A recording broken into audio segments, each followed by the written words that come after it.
오늘은 상한 마음을 고치시는 예수님이라는 제목으로 하나님의 말씀을 살펴보겠습니다. 요한복음에는 믿는다라는 말이 자주 등장합니다. 믿는다라는 이 말이 마태, 마가, 누가 이 세 복음을 공관복음이라고 하는데요, 통틀어서 모두 34회 나옵니다. 요한복음에서는 무려 3배에 가까운 98회 정도가 나오고 있습니다. 믿는 자들에게는 하나님의 자녀가 되는 권세를 주셨다고 합니다. 믿는 자마다 멸망치 않고 영생을 얻게 되어진다고 합니다. 믿는 자는 그 배에서 생수의 강이 흐르는 것처럼 성령을 받게 된다고 합니다. 믿으면 하나님의 영광을 보게 되어질 거라고 합니다. 믿는 자는 예수님이 하셨던 일도 하게 될 것이고 그보다 큰 일도 하게 될 것이라고 이야기를 합니다. 왜 이렇게 믿는다라는 이것을 강조하고 이렇게 반복해서 이야기를 하고 있을까요? 우리가 이 믿음의 축복을 나의 사건으로 경험해 보라는 것이죠. 믿음으로 하나님의 자녀가 되었다라는 이 권세를 누려보라는 것입니다. 믿는 자에게 주어지는 배에서 생수의 강이 흐르듯이 충만케 하시는 성령님을 맛보아라는 것이죠. 믿음으로 하나님의 영광을 경험해 보라는 것입니다. 믿음으로 하나님의 크신 일들을 우리 삶에도 경험해 보라는 것이죠. 이 믿음을 가지도록 하기 위해서 쓰여진 책이 요한복음입니다. 31절에 이렇게 되어 있습니다. 오직 이것을 기록함은 너희로 예수께서 하나님의 아들 그리스도이심을 믿게 하려 하며 또 너희로 믿고 그 이름을 힘입어 생명을 얻게 하려 함이니라. 믿음이 그만큼 중요하다라는 거죠. 이렇게 중요한 믿음이 송두리째 흔들리고 있는 사람이 오늘 말씀에 나옵니다. 24절에 12제자 중에 하나로서 디두모라 불리는 도마는 다른 사람이 아니고 12제자 중에 하나였습니다. 제자면 어떤 이미지를 가져요? 그냥 무리들보다는 훨씬 믿음이 좋아야 되는 것이잖아요. 그런데도 디두모라 불리는 도마는 믿음이 흔들렸습니다. 도마가 어떤 사람일까요? 사실 도마는 바른 믿음을 가지려고 굉장히 애썼던 사람입니다. 다른 복음서에는 도마의 이야기가 나오지 않습니다. 이름만 등장할 뿐입니다. 그런데 신기하게도 요한복음에는 도마의 이야기가 자주 등장을 합니다. 첫 번째 등장하는 것은 요한복음 11장 16절입니다. 디두모라고도 하는 도마가 다른 제자들에게 말하되 우리도 주와 함께 죽으러 가자 하니라. 나사로가 병들어 죽었습니다. 예수님은 그런 나사로에게 지금 가자고 이야기합니다. 제자들이 반대를 했습니다. 왜냐하면 유대인들이 돌로 쳐서 죽이려고 했기 때문에 그렇습니다. 그때 나선 사람이 도마였어요. 우리도 주와 함께 죽으러 가자. 무슨 말이겠어요? 죽는다고 할지라도 주님과 함께라면 가겠다라는 의미인 거죠. 그러니까 예수님을 향한 믿음과 사랑이 뜨거웠던 사람이 도마였습니다. 두 번째로 도마가 등장하는 것은 최후의 만찬에서 다락방 강화를 할 때입니다. 예수님이 이런 말씀을 하셨죠. 마음에 근심하지도 말라. 하나님을 믿으니 또 나를 믿어라. 내 아버지 집에 거할 곳이 많도다. 내가 너희를 위해서 거처를 예비하러 가는데 거처를 예비하면 나 있는 곳에 너희도 있게 할 것이다. 그러면서 이렇게 얘기했어요. 내가 어디로 가는지 그 길을 너희가 안다. 그러자 도마가 등장해서 이렇게 묻습니다. 도마가 이르되 주여, 주께서 어디로 가시는지 우리가 알지 못하거늘 그 길을 어찌 알겠사옵나이까. 도마는 잘 묻는 사람이었다라는 거죠. 궁금한 것을 마음에 묻어두지 않고 질문을 했습니다. 그러니까 알고자 하는 욕구가 굉장히 강한 사람이었습니다. 누구보다도 바른 알을 통해서 바른 믿음을 가지고 싶어 했던 사람이 도마였다라는 거죠. 누구보다 예수님을 뜨겁게 사랑했던 사람, 누구보다 바른 믿음을 가지기 위해서 질문했던 사람입니다. 그런 도마가 지금 믿음이 흔들리고 있다라는 것이죠. 왜 그의 믿음이 흔들렸을까요? 제가 오늘 말씀을 묵상하다가 발견한 게 있습니다. 도마가 믿음이 흔들렸던 이유는 현장에 없었기 때문이라는 거죠. 예수님이 부활하셔서 제자들에게 첫 번째로 나타났습니다. 그런데 그 현장에 도마만 없었습니다. 24절에 이렇게 되어 있습니다. 12 제자 중에 하나로서 디두모라 불리는 도마는 예수께서 오셨을 때에 함께 있지 아니하니라. 뭘 강조하고 있는 거예요? 함께 있지 않았다라는 거. 그 현장에 도마만 없었다라는 것을 강조하는 거죠. 그 현장에 도마가 없음으로 말미암아서 일어나는 현상이 있어요. 다른 제자들과 도마의 말이 달라요.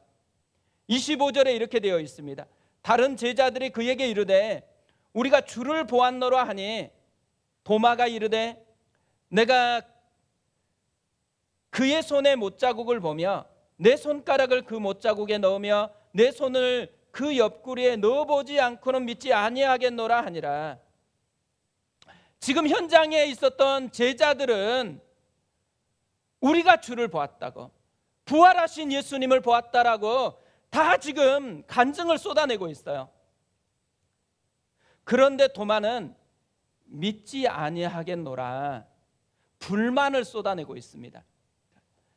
홀로 믿음이 지금 흔들리고 있는 것이죠. 그런데 이 둘의 차이를 성경은 뭐라고 얘기하고 있어요? 현장에 있었느냐, 현장에 없었느냐. 제가 지난주에 설교를 한 편 듣는데요, 그 목사님이 감격하면서 이런 말을 하는 거예요. 자신은 엑스플로 74 그 현장에 있었다고. 엑스플로 74 아세요? 네, 일부에 물어보니까 다 모르더라고요. 잘 모르시는 것 같아요. 엑스플로 74가 뭔지 사진을 좀 준비했거든요. 1974년에 허허벌판이었던 여의도 광장에 30만 명을 훈련시켰던 전도 훈련 집회였어요. 그곳에서 수많은 사람들이 예수님을 만났습니다. 그곳에서 수많은 사람들이 하나님께 헌신을 했습니다. 이 목사님이 그 현장에서 예수님을 다시 만났다라는 거예요. 그리고 그 현장에서 자신이 헌신을 했다라고 감격하면서 고백을 하는 거예요. 저는 이 목사님의 고백을 듣는데요, 제가 경험했었던 저의 현장이 생각이 나는 거예요. 몽산포 해변에 있었던 여름 수련회입니다. 사진 보여주실래요? 예수 한국 성령 충만, 저 현장에요 제가 있었습니다. 그 밑엔 김주구 목사님과 수많은 젊은이들이 있는 그 현장에 제가 있었거든요. 현장에 있었던 사람하고요, 현장에 없었던 사람은 완전히 달라요. 최근에 에즈베리 대학에 부흥이 일어났잖아요. 정말 많은 분들이 에즈베리 대학 부흥에 대해서 이렇게 기사를 쓰고 또 논평을 많이 했더라고요. 제가 몇 가지 살펴보다가 발견한 게 있어요.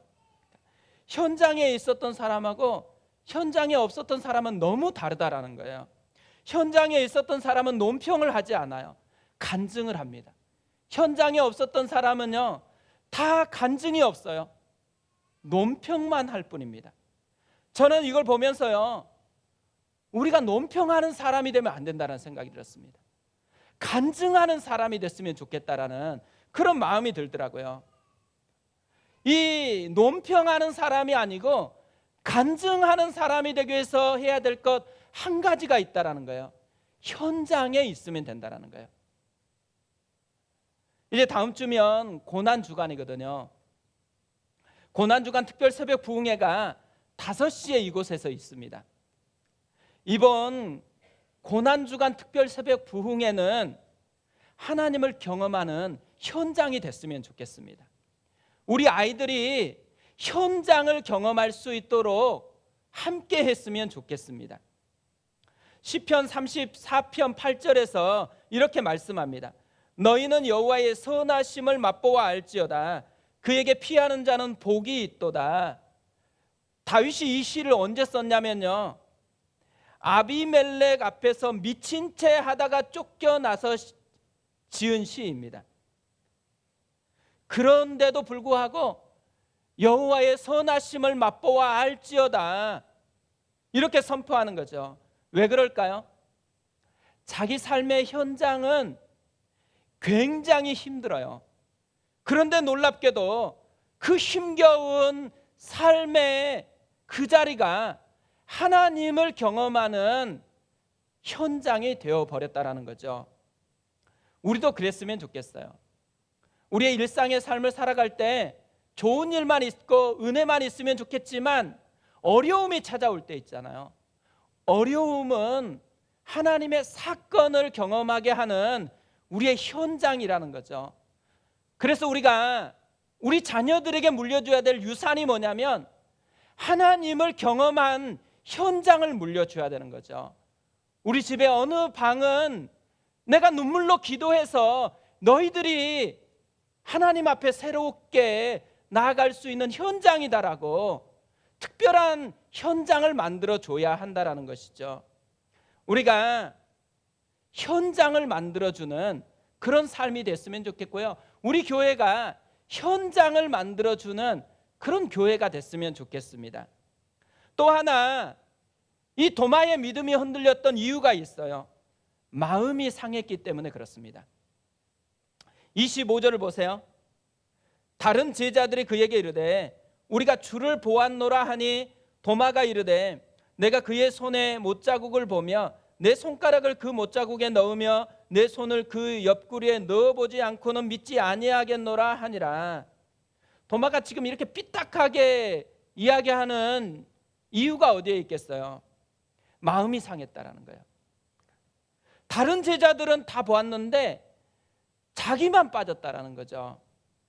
왕따 시키는 것도 아니고 하필 자기가 없었을 때 예수님이 나타났다라는 거죠. 제자들이 지금 부활하신 예수님을 만나가지고 너무 기뻐가지고 지금 이걸 증언하고 있는 거잖아요. 마음이 상하니까 이 놀라운 역사가 자기에게 하나도 들어오지 않는 거예요. 아무리 많은 은혜가 쏟아 부어져도요, 내 마음이 상해 있으면 자기에게는 아무런 영향을 미치지 못한다라는 것이죠. 마음이 상한 사람들은 마음의 문을 꽁꽁 꼭꼭 닫아놓고 살기 때문에 그렇습니다. 예수님이 여드레 후에 나타났대요.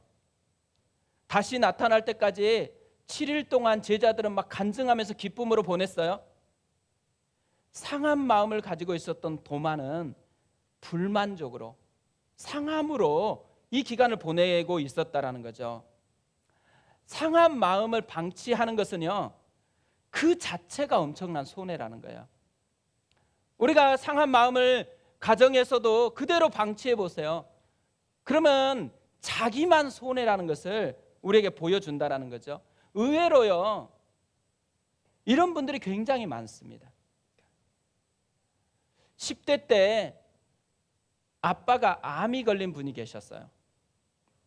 정말 모태신앙이어서 자기 인생의 최대한 간절한 기도를 했어요. 낫게 해달라고.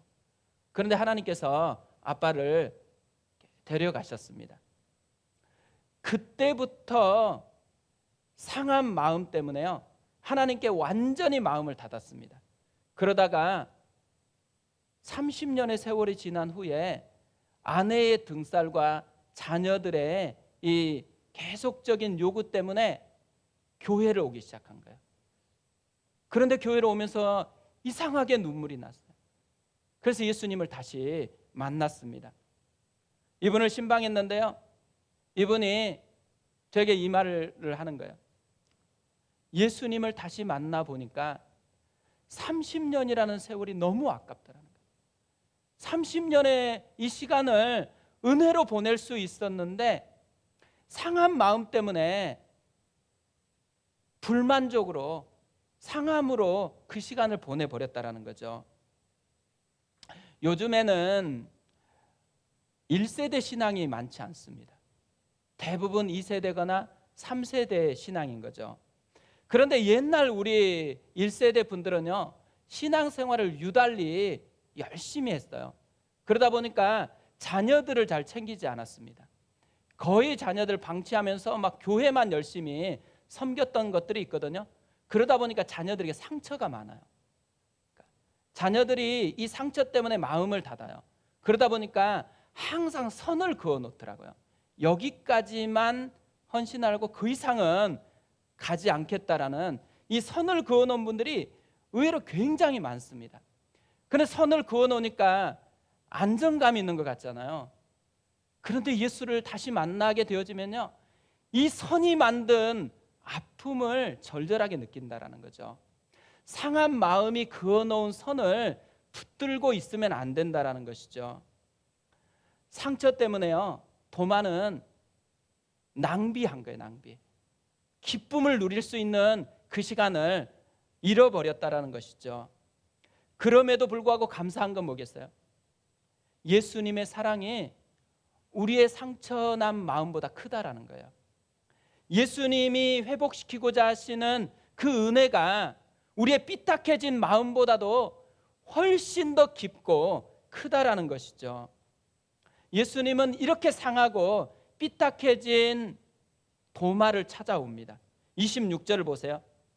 여드레를 지나서 제자들이 다시 집안에 있을 때에 도마도 함께 있고 문들이 닫혔는데 예수께서 오사 가운데 서서 이르시되 너희에게 평강이 있을지어다 하시고, 예수님은 도마가 지금 자기만 없을 때에 나타난 이 차별에 대한 상함이 있다는 걸 아시죠? 그래서 예수님께서 도마를 위해서 나타나면서 하신 게 있어요. 1차로 나타났을 때와 똑같이 나타나는 거예요. 문들이 닫혔어요. 그때 나타나죠. 가운데 섰어요. 그리고 똑같은 말을 합니다. 너희에게 평강이 있을지어다.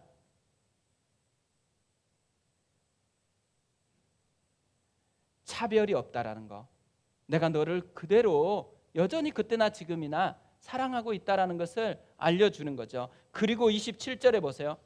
도마에게 이렇게 말씀합니다. 도마에게 이르시되 내 손가락을 이리 내밀어 내 손을 보고 내 손을 내밀어 내 옆구리에 넣어보라. 그리하여 믿음 없는 자가 되지 말고 믿는 자가 되라. 이 말을 보면요, 도마가 했던 말이에요. 도마가 했던 말을 예수님이 그대로 받아가지고 지금 다시 얘기를 하고 있습니다. 뭘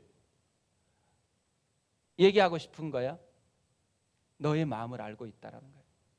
너의 상처난 마음을 알고 있다라는 거죠.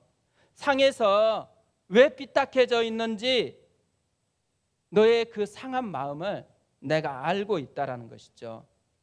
그래서 이제 그 상한 마음 풀고 믿는 자가 되라고 그렇게 권면을 하고 있습니다. 우리가 자주 불렀던 시선이라는 찬양이 있거든요. 가사 중에 이런 내용이 있습니다. 내 삶은 주의 역사가 되고 하나님이 일하기 시작하네. 너무 좋은 가사잖아요. 우리 삶이 하나님의 역사가 될 수만 있으면 얼마나 좋겠어요. 또 우리 삶 속에서 하나님이 지금 나와 함께하고 있고 나를 돕고 있다는 것을 알 수만 있으면 얼마나 좋겠어요. 그런데 내 삶이 주의 역사가 되고 하나님이 일하기 시작한대요. 어떻게 이것을 경험할 수가 있을까요? 앞에 가사가 이렇게 답을 해줍니다. 모든 시선을 주님께 드리고 살아계신 하나님을 느낄 때. 지금 도마의 심각한 문제가 뭐겠어요? 시선 처리를 잘못하고 있는 거예요. 모든 시선을 자기 자신에게 두고 있는 거예요. 도마가 강조했던 표현을 보세요. 내가, 내 손가락을, 내 손을 다 자기 자신에게 지금 초점을 두고 있는 거죠. 그의 마음이 상한 이유가 어디 있어요? 예수님이 부활하지 않아서가 아니에요. 부활을 했는데 자기가 없었을 때에 하필 나타났다라는, 이게 그의 마음을 상하게 했던 거죠. 도마의 모든 시선이 자기 자신에게 지금 쏠려 있는 거예요. 근데 그것 때문에 상처를 받고 있다라는 것이죠. 예수님이 하신 일이 무엇이었을까요? 시선을 옮겨주는 것이었습니다. 도마의 손가락을 예수님의 손으로, 또 도마의 손을 예수님 자신의 옆구리로 넣어보라고 그렇게 이야기합니다. 예수님이 강조하고 있는 것은 뭐냐면요, 예수님의 손하고 예수님의 옆구리를 강조하고 있는 거예요. 도마의 모든 시선이 자기 손가락, 자기 손에 있었는데 예수님의 손, 예수님의 옆구리로 이동을 시켜주고 있다는 거죠. 그러면서 믿음 없는 자가 되지 말고 믿는 자가 되라고 이야기를 하는 거죠. 원래 예수님께서요, 제자들에게 기대했던 믿음이 있어요. 보고 믿는 믿음이 아니고 보지 않았어도 믿는 믿음을 기대했습니다. 29절에 이렇게 되어 있죠. 예수께서 이르시되 너는 나를 본고로 믿느냐? 보지 못하고 믿는 자들은 복되도다 하시니라. 보지 못하고 믿는 믿음은 어떤 믿음일까요? 말씀을 붙잡는 믿음이에요. 예수님은 부활하기 전에 이미 제자들에게 십자가에서 죽으실 것과 부활하실 것을 말씀했어요. 한 번만 얘기한 게 아니고 적어도 4번 이상은 말씀을 했습니다. 제자들이 부활하는 현장을 보는 것보다도 그 약속의 말씀을 붙들고 믿기를 원했던 것이죠. 또 하나 예수님이요, 도마에게만 기대한 게 있었습니다. 다른 제자들이 있을 때, 도마만 없었을 때 예수님이 나타난 이유가 어디에 있겠어요? 도마는 바른 믿음을 가지려고 했던 사람이잖아요. 그러니까 도마에게 기회를 주는 거예요. 다른 제자들이 경험한 예수 그리스도의 부활의 소식을 듣고 그 말씀을 자기가 믿고 나아가기를 기대했던 거죠. 그런데 도마가 그 기대에 부응하지 못했습니다. 그러니까 어떻게 해요? 나타나서 그의 상한 마음을 고쳐주면서, 보여주면서 믿음 없는 자가 되지 말고 믿는 자가 되라고 그렇게 도전하고 있는 거죠. 무엇보다도 믿는 게 중요하다는 거예요. 과거에 상처를 받았는지 어땠는지 보다도 지금 다시 믿음을 회복하는 것이 훨씬 중요하다는 것이죠.